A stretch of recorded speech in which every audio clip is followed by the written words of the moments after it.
মামুনুল হককে গ্রেফতার করতে গেলে কি করতে হয়? সারা দেশব্যাপী লকডাউন দিতে হয়।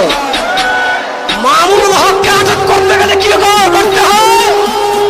সকল মসজিদ মাদ্রাসা বন্ধ করে দিতে হয়। মসজিদে জুমার নামাজ পর্যন্ত বন্ধ করে দিতে হয়। রাস্তায় গাড়ি চলাচল বন্ধ করে দিতে হয়।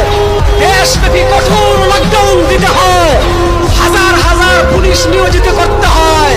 হাজার হাজার গাড়ি নিয়ে মামুনুল হককে আদালতে তুলতে হয়। যেই মামুনুল হকের সম্মানহানি করতে চেয়েছিল, যে দেখো মামুনুল হক আজকে কোথায়? বহু রক্তের বিনিময়ে অর্জিত হয়েছে বর্তমান এই পরিস্থিতি। অতএব কোন স্বার্থান্বেষী মহল, কুচক্রী মহলের কুচক্রির কারণে আমাদের অর্জিত স্বাধীনতা যেন নস্যাৎ না হয়।